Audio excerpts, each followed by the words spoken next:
자, 오늘은 사랑 시리즈 7번째 시간으로 사랑은, 우리 함께 읽어볼까요? 사랑은 폭발하지 아니하며 완전히 잊어주는 것입니다 라는 제목으로 우리 오늘 함께 말씀을 보도록 하겠습니다. 오늘 우리가 함께 읽으신 오늘 본문 말씀에 보면은요, 바로 사랑의 속성, 오늘 8번째와 9번째 속성이 바로 5절 후반부에 나와 있습니다. 우리 5절 하반절에 보면은요, 사랑은 성내지 아니하며 사랑은 악한 것을 생각하지 아니하며, 이 두 가지의 속성이 오늘 본문에 나와 있습니다. 먼저 우리가 방금 전에 읽은 것처럼 사랑은 성내지 아니한다라고 그렇게 이야기를 하잖아요. 자, 여기에서 여러분, 성낸다라는 것이 어떤 의미일까요? 원어적으로 살펴보면요, 여기서 말하는 성낸다라는 의미는요, 감정이 폭발하다, 날카롭게 화를 내다, 이런 뜻을 담고 있습니다. 그러니까 그냥 좀 짜증을 내거나 또한 신경질을 좀 부리거나 또한 투덜투덜 거리는 것들 있잖아요. 이런 것들은요, 원어적으로 본다라면은 성내는 것이 아니라는 거예요. 감정이 폭발되어서 드러나는 그 모습이 성을 내는 것이다, 그런 뜻입니다.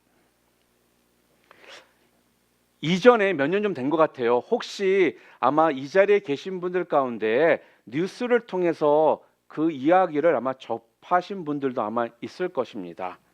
한국에서요, 한 사람이 벤츠차를 몰고요, 휴대폰 회사의 본점 로비로 돌진했던 사건이 있었습니다. 혹시 그 사건 기억하시는 분들 계시나요? 이 사건이 어떻게 된 거냐 하면요, 이 벤츠를 몰고 다니는 이 사람이요, 해외로 자주 출장을 다니는 사람이었습니다. 그래서 해외 로밍이 잘 된다라고는 하는 그런 선전을 보고서는요, 값비싼 돈을 더 주고 그 비싼 휴대폰을 구입을 한 거예요. 자, 그런데 선전과는 달리요, 해외에 나가서 사용을 하는데 정말 중요한 순간에, 그리고 꼭 필요할 때 전화가 잘 안 터지더라는 거예요. 그래서 출장에서 돌아와 가지고는 그 대리점을 찾아갔습니다. 그랬더니 대리점에서 AS를 맡기라는 거예요. 그리고선 AS를 맡긴 다음에 그 전화기를 돌려받고 또 출장을 나갔습니다. 그런데 그 전화기가요, 또 안 터지더라는 거예요. 그래서 또 찾아갔어요. 그랬더니 또 AS를 맡기라는 것이었습니다. 아니, 새 휴대폰을 샀는데 자꾸 계속해서 AS를 받으라고 하니까, 분명 선전에서는 해외에 나가서 잘 터진다라는 선전을 보고선 더 값비싼 돈을 주고 구입한 전화기인데 자꾸 AS만 받으라고 하니까 좀 화가 났던 겁니다. 그리고 설상가상으로 그 대리점에서는요, 전화기의 문제가 아니니까, 그건 가입한 회사의 문제니까 거기 가서 따지라고 하는 것이었어요. 그래서 전화를 했습니다. 전화를 해서 따졌더니 불친절하게 전화를 받으면서 자꾸 이들이 하는 말이 무엇이냐면, 이건 우리 부서의 소관이 아니니까 이 부서 저 부서로 자꾸 전화를 돌리기만 하고선 아무도 거기에 대해서 이야기를 제대로 해주지를 않더라는 거죠. 그래서 너무 화가 치밀러 올랐습니다. 그리고 자기 벤츠를 몰고는요, 그 회사의 본사로 찾아간 것입니다. 그런데 본관 로비에 거기서 지키고 있던 경비 아저씨가 차를 거기에 세우니까 달려나가서, 아니 아저씨, 차를 여기에 세우면 어떡합니까? 빨리 차 빼세요, 이러고서는 소리를 지르는 겁니다. 그래서 지금까지 자기도 모르게 누적되었던 모든 분노가 한꺼번에 치밀러 올랐던 거예요. 그러고서는요, 그 경비 아저씨에게 알았어요, 이렇게 소리를 지르고서는 그대로 자기 벤츠차로 몰고선요, 본관으로 돌진을 했던 사건입니다. 이게 바로 오늘 본문에 나와 있는 성낸다라는 그 의미입니다. 감정이 제어가 안 돼가지고 그냥 폭발해 버린 거예요.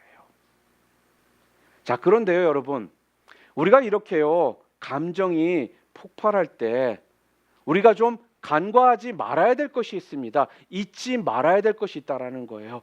그렇게 폭발하고 나면요, 그 폭발의 파괴력이요, 분명 주변의 다른 사람들에게도 또한 그들이 다칠 수 있도록 하는 것도 있지만 가장 많이 다치게 하는 게 누구냐? 바로 나라는 것입니다. 내가 가장 많이 다치게 되더라는 거예요. 여러분, 그 사람이 새 전화기를요, 몇십만 원 더 주고 휴대폰 하나를 샀기 때문에 자기 차 벤츠를 고치는데 돈이 안 나가나요? 아니죠.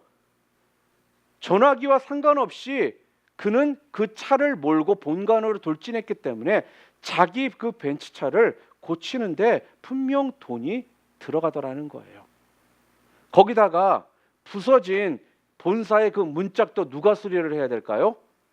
그 벤츠차를 몰고 돌진했던 그 사람이 그 문을 고치는 돈도 또한 본인이 내야 된다는 겁니다.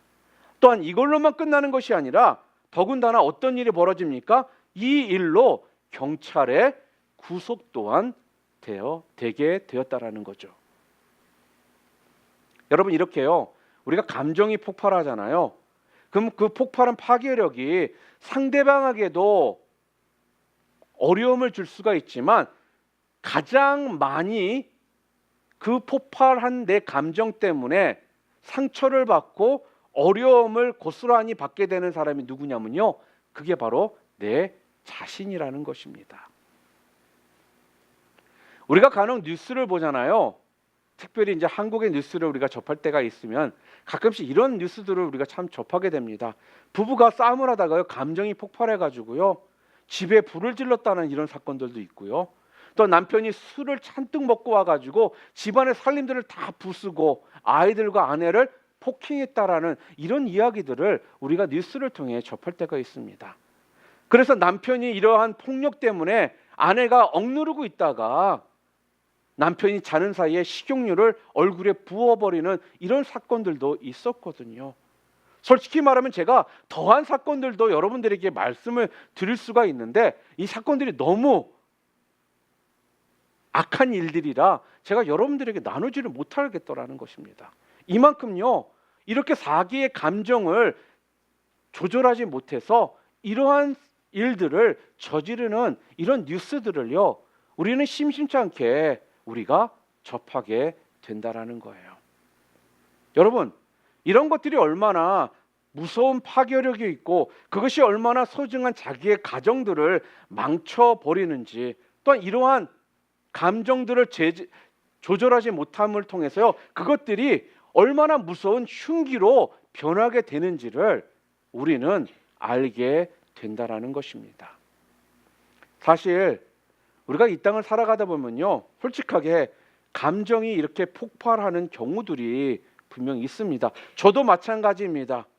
그런데요, 누구에게나 예 없이 이런 감정이 폭발해 버리는 이런 일들이 분명 있다라는 거예요. 자, 그런데 중요한 게 뭐냐면요, 우리가 신앙생활을 하면서 우리들이 얻을 수 있는 유익이 굉장히 많습니다. 그런데요, 신앙이 점점 성숙해지고 또한 신앙을 통해서 우리가 점점 자라나면 자라날수록요, 우리 속에는요, 이 아가페 사랑이 점점 정상적으로 우리의 삶을 통해 흘러가게 되어 있다라는 거예요. 이런 아가페적인 사랑이 흘러가면 흘러갈수록요, 우리 가운데 이런 감정이 폭발하는 이런 상황들이 점점 줄어들게 된다라는 것입니다. 그러니까 어떤 의미에서 신앙의 유익이 있는데, 많은 유익들이 있는데 그 중에 하나가 바로 이러한 감정을 억제하지 못하고 조절하지 못해서 이런 것들로 주변 사람들과 내 자신을 힘들고 어렵게 만드는 이러한 내 모습들이 점점 줄어들게 되는 것이 어떻게 보면 신앙생활을 통해 우리들이 우리 스스로를 기대하고 바라볼 수 있는 긍정적인 모습이라는 거죠. 그런데 이게 어떻게 가능할까요? 바로 하나님께서 여러분과 저를 향해 주신 바로 그 아가페 사랑 때문에 가능하다라는 것입니다. 이 아가페 사랑은요, 여러분과 제 자신이 조절할 수 없는 우리의 그 감정을요, 조절할 수 있는 그 능력이 바로 그 아가페 사랑 가운데 있기 때문에 그렇습니다. 하나님의 그 아가페, 이 사랑에는요, 내 감정을 조절하고 또한 내 감정을 다스릴 수 있는 그 능력이 포함이 되어 있습니다. 그러니까 저 사람이요, 얼마나 어떤 교회 안에서 믿음 생활을 잘 하고 있느냐를 판단하는 여러 가지 잣대가 있지 않습니까? 그 중에 중요한 잣대 하나가 뭐냐면요, 바로 교회 안에서 저 사람이 얼마나 자기 감정을 잘 다스리느냐, 여전히 감정을 통제하고 조절할 수 있느냐, 이거를 보면은 알 수가 있다라는 것입니다. 그냥 열받아 가지고 무슨 말이든 생각나는 대로 막 뱉어버린다. 그리고 어른도 없고 애도 없이 함부로 교회나 성도들을 향해 막말을 하기 시작한다. 그리고 교회가 다 썩었다라면서 모든 것을 부정적으로 말하는 이런 자기 스스로 자기 감정을 조절하지 못하고 통제하지 못한다라면요, 그 사람의 내면은 지금요, 질서가 아직까지도 어떻게 보면은 제대로 성숙하게 자리를 잡지 못했다라고 봐도 틀린 말이 아니라는 거예요. 그러니까요, 내가 내 감정 통제가 얼마나 잘 되느냐, 그것이 어떻게 보면은 내 영적 상태를 말해주는 잣대가 되는 중요한 것이다라는 겁니다. 여러분, 기질 테스트 다들 한두 번은 다 해보셨죠? 기질 테스트가 뭔지 아시죠? 여러분의 성향, 성격의 그런 성향들을 이야기하는 거거든요. 네 가지의 기질들이 있습니다. 첫 번째가 뭐냐면 다혈질. 다혈질 그러면 성경에 예를 든다면 베드로입니다. 그리고 담즙질. 담즙질 그러면 성경에는 사도 바울을 우리가 이야기할 수가 있습니다. 그리고 점액질. 점액질 그러면 바로 도마. 그리고 마지막으로 우울질. 바로 우울질 그러면 모세입니다. 이렇듯 우리가 기질 테스트를 해보면요, 이 네 가지 중에 한 가지의 기질이 바로 여러분이나 제가 가지고 있는 기질입니다. 그런데 이 기질이라는 것이 장점도 있고 단점이 다 있어요. 장점만 있는 그런 기질은 없습니다. 장점이 있다라면 분명 단점도 거기에 있거든요. 자, 저는 제 스스로를 좀 봤더니요, 약간 다혈질 쪽에 좀 더 많았던 사람인 것 같습니다. 그런데 조금씩 변하면서 약간은 담즙질도 좀 보이는 것 같은데, 예전에는 솔직히 저는요, 욱하는 모습이 좀 있었어요. 뭐 이 자리에 우리 용규 형제가 있어서 우리가 사실 유스나 EM 사역할 때 저 모습을 보면 저는 칼 같은 사람이었어요. 분명했습니다. 이거면 이거지 중간이라는 거는 저를 솔직히 잘 우리 같이 사역을 했던 우리 학생들에게 별로 옵션을 잘 안 줬었던 것 같습니다. 그래서 예전에 만나면 그러더라고요. 아, 목사님 예전에 자기네들 할 때랑 지금의 목사님이 많이 달라졌대요. 지금은 너무 유순하게 바뀌었대요. 근데 저는 솔직히 잘 몰랐거든요. 그 당시에 제 모습과 또한 한참 지나고 나서의 제 모습이 달라졌다는 걸 몰랐는데, 점점 생각해 보니까 그렇다라는 생각을 또한 갖게 되더라는 것입니다. 예전에는 저는요, 운동을 참 좋아했던 사람이에요. 그래서 모든 운동을 다 하고 또한 잘하지 못해도 열심히 해야 되는 성격이었어요. 그리고 기왕이면 운동하면 이겨야 되는 성격이었어요. 굉장히 컴페티티브 했던 사람 중에 하나입니다. 그러다 보니까 운동을 하면은 이겨야 되잖아요. 그러니까 예를 들어 축구를 한다면 이기려면 어떻게 해야 돼요? 골을 넣어야 돼요. 그렇죠? 그러니까 제가 어떻게 해서라도 골을 넣으려고 하는 것들이 굉장히 많았었습니다. 그런데 언젠가부터인지요, 저의 그런 모습들이 조금은 없어지고요. 이제는 어떻게 변하냐면요, 내가 골 넣는 것보다는 나와 함께 뛰고 있는 내 편이 골을 넣는 것이 더 좋고, 그들이 즐거워하는 것이 더 좋고, 나는 안 뛰더라도 나와 가까이 있는 사람들이 경기에서 즐겁게 좋은 교제를 나누면 그런 모습들 보면요, 더 기쁘고 더 좋더라는 거예요. 뭐 100% 지금도 제가 운동을 하면 전혀 내가 화를 안 낸다라고 말은 못 하겠어요. 화 날 때 있긴 하는데 거의 화를 내지 않고 이제 할 정도로 제가 이렇게 변했더라는 겁니다. 자, 그런데 내가 왜 이렇게 변했나라고 생각을 해 보았습니다. 저에게는 아직도요, 좀 다혈질적인 부분들이 더 있습니다. 여전히 제 속에는요, 우리 아버지의 그러한 모습들이 흘러 들어와서 안 좋은 욱하는 것들이 분명 있더라는 거예요. 자, 그런데 제가 목사가 되어 보니까, 제가 사역자가 되어서 보니까 자꾸 말씀들을 제가 묵상하고 또한 새벽마다 일어나 기도하고 자꾸 저 자신들을 돌아보고 점검하는 시간들을 자꾸 가지면 가질수록요, 저의 그 안 좋았던 그런 기질들이 점점 작아지고 있는 것을 제가 발견하게 되더라는 거예요. 예전에는 상대방을 향해 내가 손가락을 펴고 그들을 향해 뭐라고 했다라면요, 점점 제 스스로를 먼저 바라보게 되고 내가 부족하고 내가 잘못해서 그렇다라는 생각이 저 먼저 드니까 감정이 폭발할 이런 모습들이 점점 줄어들기 시작하더라는 거죠.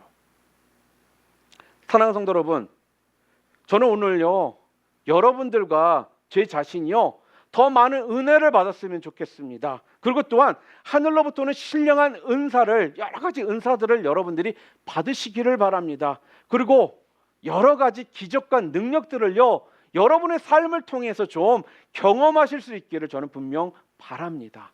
그런데요, 그것보다도 더 원하는 것이 있다라면요, 그게 무엇이냐? 바로 하나님이 주시는 바로 이 아가페 사랑으로 말미암아요, 여러분들이 쉽게 감정이 폭발해 가지고 그 폭발로 인해서 주변 사람들에게 그 파편을 보낸다든지 내 자신에게 그 파편을 통해 내 자신을 힘들고 어렵게 만드는 그런 삶을 사는 것이 아니라 점점 신앙이 점점 더 성숙해지셔서요, 그 감정들을요, 여러분들이 조절할 수 있고 통제할 수 있는 그러한 모습으로 여러분들이 좀 변화되기를 저는 소원합니다. 여러분, 베드로를 함께 좀 생각해 볼까요? 우리가 사도행전 2장에 가잖아요. 그럼 성령을 베드로가 경험합니다. 그가 성숙해지고 나니까 그 미숙했던 다혈질적인 그 성격들이요, 차츰 사라져 버리더라는 거예요. 그런데 베드로만 그런 것이 아니라 다른 제자들도 다 마찬가지였다라는 것입니다. 이게 왜 가능했느냐 봤더니요, 이들이 바로 하나님의 사랑을 경험했기 때문에, 그 사랑을 받아봤기 때문에, 사랑을 받은 사람이 또한 사랑을 줄 수 있는 것처럼 이들이 그 주님의 사랑을 경험하고 나니까 이들이 사랑을 주는 자로 변해 있어서 이렇게 가능하게 됐다라는 거예요. 여러분 한번 생각해 보시기를 바랍니다. 만약에요, 세상을 창조한 신이 있는데 그 신이 다혈질이라고 한번 생각해 보시기를 바랍니다. 이 신이요, 자기 감정을 통제를 못하는 거예요. 그런 신이 있다라면 이 세상이 어떻게 될까요? 아마 여러분 생각만 해도 끔찍하지 않습니까? 막 혈기를 부리는 신, 자기 감정이 통제가 되지 않아서 언제든지 막 화를 내는 이런 신이라면요, 여러분과 저는 매일매일 하루하루가요, 얼음판을 걷는 그런 삶을 우리는 아마 살아야 될 겁니다. 내일은 또 어떻게, 어떤 모습으로 화를 내며 우리들에게 뭐라고 할지 매일매일 우리는 걱정을 하며 살아가야 될지도 모른다라는 거예요. 툭하면 막 열받아가지고 막 이 신이 격분해가지고 얘라 그냥 벌 받아라 그러면서 우리한테 막 벌을 주고, 그러고선 그 다음 날은 와가지고 언제 그러냐 그러면서 얘 미안하다, 어제 내가 좀 흥분했지. 여러분 이런 신이라면 여러분 어떨 것 같습니까? 그런데요, 여러분, 여러분과 제가 믿는 우리 하나님 아버지는요, 혈기를 부리시는 그런 하나님이 아니시라는 거예요. 제가 구약을 읽다가 발견한 것이 뭐냐면요, 우리 하나님의 성품을 좀 설명을 한다면요, 바로 우리 하나님은요, 노하기를 더디하시는 분이시라는 것입니다. 이런 표현이요, 한두 군데 나오는 것이 아닙니다. 시편 같은 경우에는요, 하나님은 노하기를 더디하신다라는 이 표현이요, 굉장히 많이 나오거든요. 예를 들어 시편 103편 8절 말씀 우리 함께 읽어보겠습니다. 여호와는 긍휼이 많으시고 은혜로우시며 노하기를 더디하시고 인자하심이 풍부하시도다. 아멘. 이런 똑같은 표현이요, 시편 안에는 여러 군데 나오더라는 거예요. 이게 바로 우리 하나님의 성품입니다. 그래서 여러분들이 하나님을 경험하지 못하고 하나님의 사랑을 모르면요, 성경에 나와 있는 이 말씀들이 여러분 이해가 되지 않을 뿐더러 하나님께서 왜 이렇게 하고 계시는지 거기에 대해서 여러분들이 알 수가 없다라는 거예요. 그래서 여러분, 우리는요, 그 하나님의 사랑을요, 분명 알아야 한다라는 겁니다. 하나님은 여러분 한 명만 있어도요, 여러분을 위해 독생자 예수 그리스도를 보내시기까지 하면서도 여러분을 끝까지 포기하지 않으시고 여러분을 사랑하시는 하나님이 바로 여러분과 제가 지금 믿고 있는 그 하나님이시라는 거예요. 여러분과 저는요, 그런 사랑을 받았던 사람들이기 때문에, 그런 사랑을 받은 사람들이기 때문에 여러분과 저는요, 그 사랑을요, 줄 수 있는 자들이 된 것입니다. 그렇기 때문에 여러분과 저는요, 사랑을 받아본 사람들이기 때문에 우리는 변할 수가 있는 것이고 그 사랑을 줄 수 있는 또한 그러한 자들이 되었습니다. 알렉산더 바슈라는 사람이요, 오랜 기간 동안에 정확하게 뭔지는 모르겠지만 굉장히 중요한 실험을요, 오랜 시간을 들여서 준비하고 또한 준비를 했었습니다. 그래가지고 모든 것들을 준비하고 끝내 이제 마지막에 실험 도구들을요, 모든 탁자에 가지런히 놓아놓고 이제 마지막 이제 실험을 하려고 하다가 뭔가 하나 자기가 빠진 것이 있어서 잠깐 자리를 비우게 되었습니다. 그런데 하필 그 시간에 그 실험실에 이 바슈의 어머니가 들어오신 거예요. 그런데 실수로 그 치맛자락이 실험 도구를 건드리는 바람에요, 준비해 놓은 모든 실험 기구들이 와장창 다 깨져 버리게 되었습니다. 잠깐 외출을 하고 나서 돌아와 보니까 이제 이게 진짜 기막힌 이런 일들이 벌어진 거예요. 이게 얼마나 오랜 시간 동안 준비한 건데 한순간에 이 모든 것들이 다 박살이 나 있는 겁니다. 정신을 아마 차릴 수가 없었고 또한 감정이 폭발할 수밖에 없는 그런 상황 아니겠습니까? 그런데요, 이 알렉산더 바슈라는 사람이요, 갑자기 이렇게 이야기를 하는 겁니다.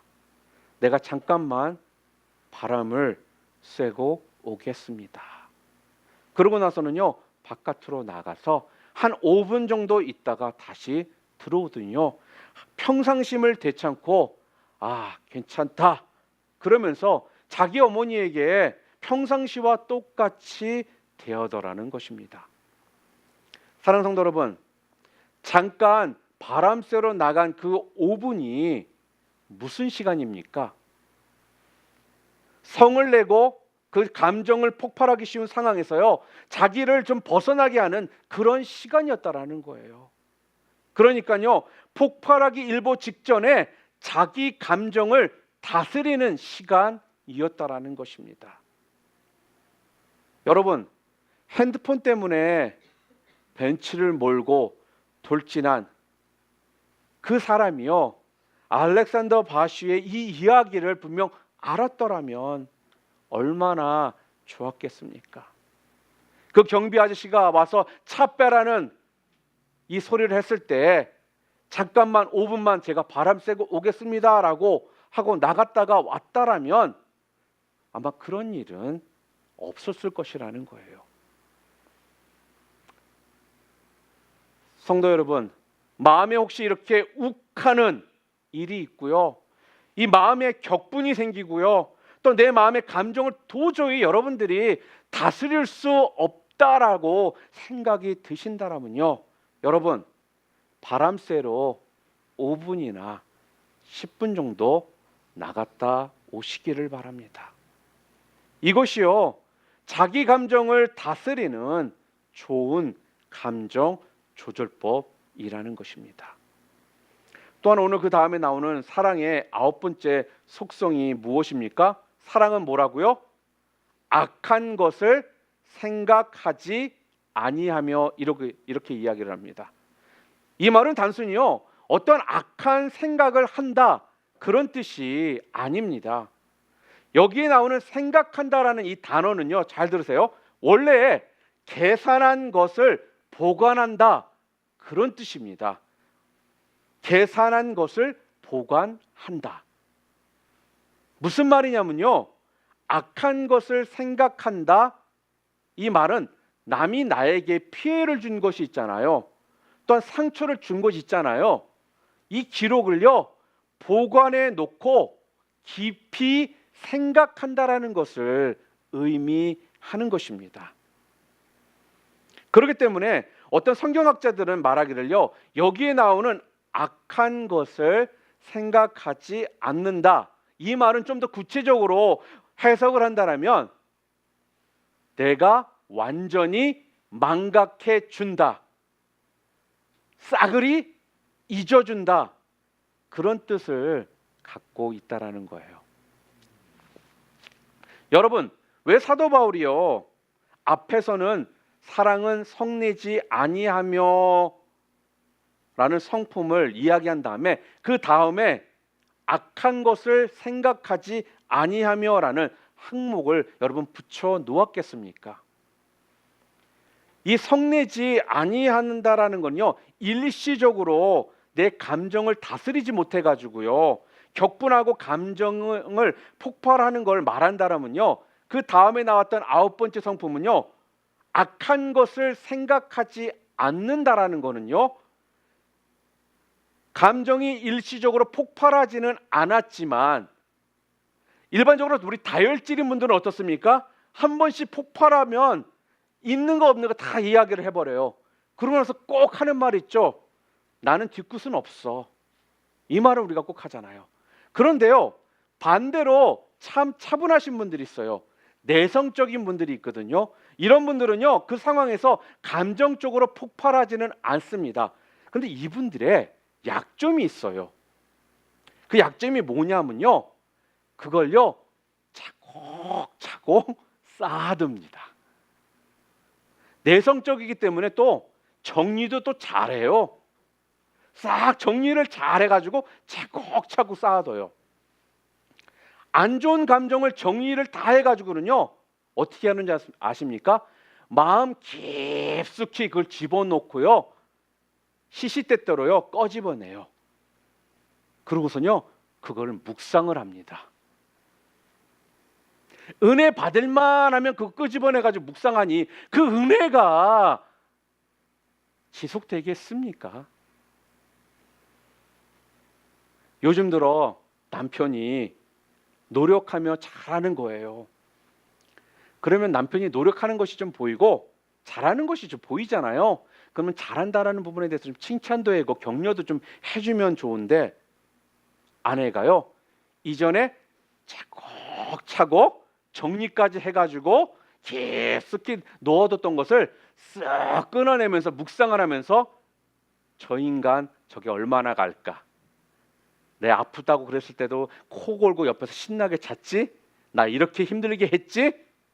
이런 것들을 꺼집어내가지고 묵상을 하니 남편이 노력하고 잘하고 있는 모습들이 좋게 보일 이유가 없는 겁니다. 그렇게 하니까 용서가 안 되는 거예요. 그렇기 때문에 이렇게 하지 않는 게 무엇이라고요? 악한 것을 생각하지 않는 것이다. 여러분 이해가 되십니까? 악한 것을 생각하지 않는다라는 건요, 차곡차곡 정리해서 집어넣었다가 묵상하라는 것이 아니라는 거예요. 망각하라는 거예요. 싸그리 잊어버리라는 것입니다. 여러분, 성경이요, 그냥 심심해서 말들을 막 갖다가 붙여놓은 것이 아니라는 것입니다. 성내지 아니하며 이 항목을 피해가는 사람들은요, 그 다음에 나오는 악한 것을 생각하지 아니하며 요게 딱 기다리고 있더라는 거예요. 그래서요, 아마도 이 둘 중에 안 걸리는 분은 아마 이 자리에 없을 것입니다. 우리 모두가요, 이 둘 중에 한 가지는 아마 다 걸려 있을 거라는 거죠. 다혈질이라고 막 고함 지르고 차 몰고 돌진해버리고 막 폭발해 놓고서 그리고 뒤에 가서는 후회하고 그냥 쉽게 잊어버리는 이런 다혈질이 있는가 반면에요, 어떤 일에도 흥분하지 않고 가만 상태로 있으면서 감정은 폭발하지 않으면서 결코 그것들을 잊지는 않고 차곡차곡 그걸 쌓아두는 사람, 그래서 그것을 시시때때로 묵상하고 그런 사람이 있다라는 거죠. 그래서요, 그런 면에서 여러분, 사랑은요, 완전히 잊어주는 것입니다. 사랑은 망각이라는 거예요. 예전의 것을 기억하지 않는 것, 그것이 사랑이라는 겁니다. 여러분, 하나님의 사랑이 바로 이러했다라는 것입니다. 이사야서 우리 43장 25절 말씀 함께 읽을까요? 함께 읽겠습니다. 나는 나를 위하여 내 허물을 도말하는 자니 내 죄를 기억하지 아니하리라. 여러분 한번 생각해 보시기를 바라요. 하나님께서 아가페 사랑으로 여러분과 저를 대하지 않으셨다라면 어떻게 됐을까요? 태어나서 지금까지 제가 저질렀던 모든 이런 죄를요, 하나님께서 차곡차곡 기억하고 계신다라면요, 제가 무슨 목사를 하겠습니까? 하나님 앞에서 날마다 저는요, 아마 부들부들 떨면서 아마 서 있어야 할 거라는 거예요. 언제 예전에 내가 죄 졌던 것을 끄집어내셔서 나한테 뭐라고 하실까? 그게 무서워서 매 순간 그 앞에 나갈 때마다 두려움으로 서서 하나님을 맞이해야 될지도 모른다라는 겁니다. 그런데요, 오늘 우리 하나님께서는요, 여러분과 저의 그 죄들을 기억하지 않는 하나님이시라는 거예요. 그것이 하나님의 사랑이라는 겁니다. 그래서요, 그 사랑을 여러분과 저에게 보여주시고 또한 그 사랑을 받은 여러분과 저는요, 하나님께서 원하시는 삶의 모습이 무엇이냐면요, 우리도 동일하게 그 사랑을 사람들에게 전해주는 자들이 되기를 원하신다라는 거예요. 에베소서 4장 26절 말씀을 보니까요, 이렇게 말합니다. 분을 내어도 죄를 짓지 말며 해가 지도록 분을 품지 말고. 앞부분에 분을 내어도 죄를 짓지 말라라는 건요, 제가 앞에서 이야기한 것처럼 열받아 가지고요 벤츠차를 몰고 돌진하는 것을 말한다라면요, 그 후반부에 나오는 해가 지도록 분을 품지 말라라는 건요, 오늘 우리가 함께 보고 있는 본문 말씀을 좀 대입해 본다라면요, 악한 것을 생각하지 아니하며 이것이 된다라는 거예요. 그러니까 해가 지도록요 분을 품지 말라라는 게 무엇입니까? 우리 속에 분을 쌓아두지 말라, 그 이야기를 하시는 겁니다. 그 분을요 망각해 버려라. 깨끗하게 잊어 버려라. 오늘 성령님께서 말씀하십니다. 그동안 부부간에 또는 부모와 자식 간에 아니면 형제자매 사이에 아니면 성도들 사이에 아니면 남녀 사이에 혹시라도 차곡차곡 쌓아두었던 여러분 내면 세계의 그런 앙금들, 또한 내면 세계의 어떤 분노들, 여러분 내면 속의 그 상처들 다 내려놓아라, 다 잊어버려라. 이렇게 지금 성령님께서 우리에게 말씀하십니다. 오늘 이 시간 성령의 은혜로 말미암아 여러분과 저에게요, 이 망각의 이 은혜가 우리 모두에게 임하시기를 주님의 이름으로 축원합니다. 여러분에게 질문이 있습니다. 상처는 부모가 자녀에게 많이 줄까요? 아니면 자녀가 부모에게 많이 줄까요? 여러분은 어떻게 생각하십니까? 부모가 자녀에게 더 많이 준다고 생각하세요? 아니면 자녀들이 부모에게 상처를 더 많이 준다고 생각하십니까? 제가 전에 오랫동안 저는 유스 사역을 했던 사람입니다. 그리고 EM 사역을 또 했었던 사람이에요. 근데 그 사역을 하면서 참 가끔씩은요, 부모님들에 대해서 좀 제가 싫은 감정도 좀 있고요, 좀 부모님에 대해서 조금 마음이 힘들 때도 좀 있었습니다. 아니, 어떻게 저렇게 자녀들에게 저렇게 상처 주는 말들을 하실까? 왜 자녀들에게 저렇게 상처를 많이 주시는 걸까? 이런 생각들을 제가 가졌었습니다. 그래서 우리가 중고등부나 EM 그 수련회를 가면요, 우리 학생들을 위해서 기도도 해주고 또 상담도 하고 1대1로 좀 이렇게 시간들을 보낼 때가 많이 있습니다. 그럴 때 제가 우리 학생들에게 부모님들을 용서해라, 혹시라도 그 마음 가운데 부모에 대한 그런 bitterness, 그런 resentment 이런 것들이 있다면 이 시간 내려놓고 기도해라, 이런 이야기를 하거든요. 그런데요, 의외로 그렇게 이야기를 했을 때 아이들 가운데, 학생들 가운데 자기는 자기 아버지를 용서 못한다 그런 아이들도 있고요, 자기 엄마 용서할 수 없다라고 하는 이런 아이들이 제법 있었습니다. 그런데요, 한 번도 부모님들이 저에게 찾아오셔가지고는요, 저는 우리 애 절대로 용서 못해요, 저건 내 새끼가 아닙니다, 저놈의 자식 내 호적에서 확 파버리고 싶습니다, 이런 분들은 또한 없더라는 거예요. 그러다 보니까요, 상처는 부모님들이 훨씬 더 자녀들에게 많이 주는 거다라고 생각을 했었습니다. 그런데요, 그것 때문에 자꾸 설교할 때마다 부모님들에게 좀 자녀들을 사랑으로 좀 품어주십시오, 이 아이들과 좀 대화를 해주십시오, 이 애들의 그 마음을 좀 이해해 주시기를 바랍니다 라면서 부모님들을 혼내고 제가 막 말을 할 때가 좀 있었거든요. 그런데 지금 시간이 질러서 지금 이렇게 뒤돌아보니까요, 상처는요, 자녀들이 부모에게 주는 상처가 훨씬 더 크고 많다라는 것을 제가 깨달았습니다. 자식들이요, 부모에게 받는 상처보다 부모가 자식에게 받는 상처가 훨씬 크다라는 거예요.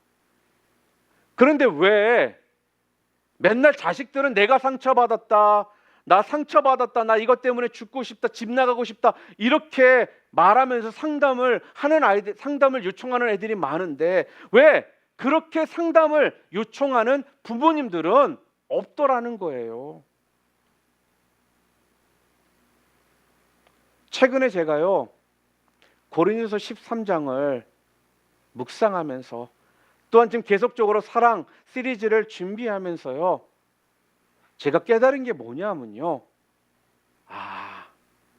부모의 사랑은 아가페 사랑인데 이 자녀들의 사랑은 에로스 사랑이구나,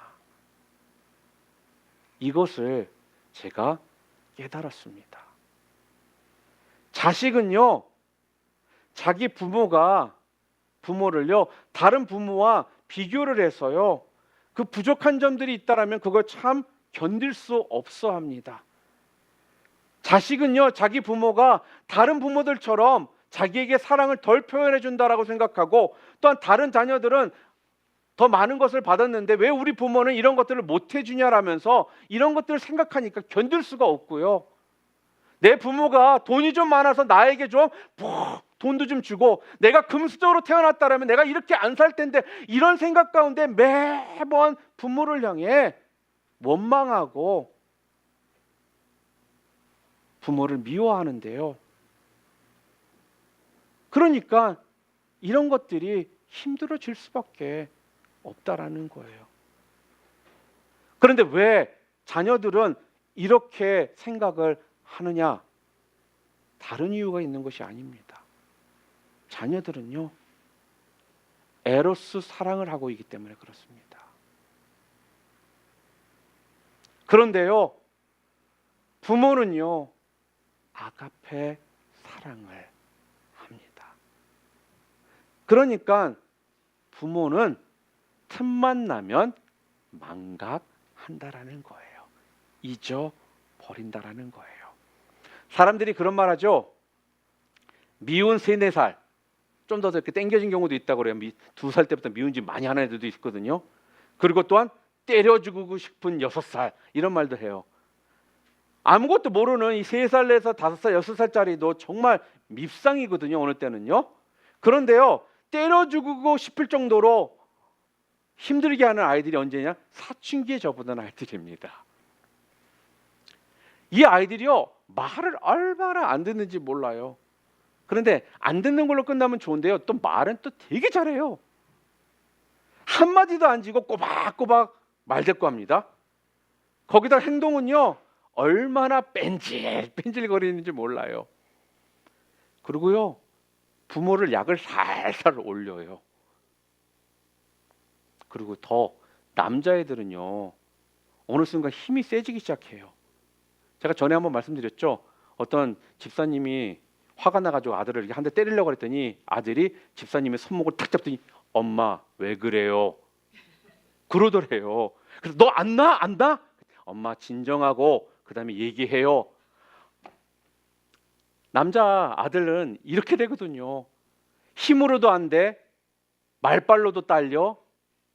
뺀질뺀질 거리지. 그런데요 이런 일들이 벌어지거든요. 저희도 아이 셋을 키우니까 매번 우리 아이 셋이 이쁜 건 아니에요 여러분. 제가 맨날 웃으면서 얘기하니까 매번 우리 집 애들은 목사님 자녀니까 말도 잘 듣고 맨날 착한 짓만 하는, 아니요. 때려주고 싶을 때도 많아요 여러분. 솔직하게요. 화 여기까지 끌어차게 많을 때도 많거든요.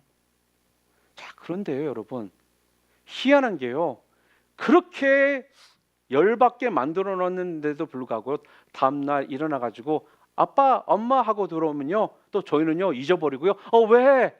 뭐 줘? 밥 줄까? 뭐 줄까? 이러고 있더라는 것입니다. 그리고 뭐 사달라고 하면 알았어 사줄게. 이게 뭐예요? 이게 바로 부모의 망각입니다. 이게 바로 아가페 사랑이라는 거예요. 망각의 사랑이라는 것입니다. 이게 부모의 사랑과요 자식의 사랑의 차이입니다. 오늘 여러분 그런 면에서 그래서 우리는요 좀 회개를 해야 합니다. 여러분 바퀴벌레 혹시 좋아하세요? 바퀴벌레는 다들 싫어하시죠? 바퀴벌레 한 마리가 나타나잖아요. 그러면 그 한 마리가 있는 것이 아니라 100마리가 있다라고 우리가 이야기를 합니다. 마찬가지로요. 내가 우리 부모님께 섭섭하고 또 받은 상처가 하나가 있다라면요. 그 이면에 여러분들이 부모에게 용서받을 수 없는 상처를 준 거는요. 10가지다. 그렇게 생각하시면 여러분 정확합니다. 말씀을 정리합니다. 오늘 저는 여러분들에게 사랑의 속성 또 다른 두 가지를 오늘 말씀을 드렸습니다. 첫 번째는 사랑은 성내지 않는 것이다 라고 했습니다. 다혈질적인 기질을 가지고 있어서 한마디 했다라고 욱해가지고 그걸 못 참고 감정을 폭발해버리고 막 소리 지르고 또한 물건 집어던지고 파괴적인 모습을 보였다라면 오늘 여러분 회개하시기를 바랍니다. 또한 사랑은 악한 것을 생각하지 않는다라고 했습니다. 비록 감정이 폭발하지는 않았지만 어디 두고 보자 그러고서는 차곡차곡 쌓아놓았다가 그것을 시시때때로 꺼집어내가지고 생각하고 묵상하는 그런 모습이 혹시라도 여러분 가운데 있다라면 오늘 그거 다 오늘 이 시간 다 꺼집어내셔서 깨끗하게 청산하시는 여러분들 모두 되시기를 주님의 이름으로 축복합니다.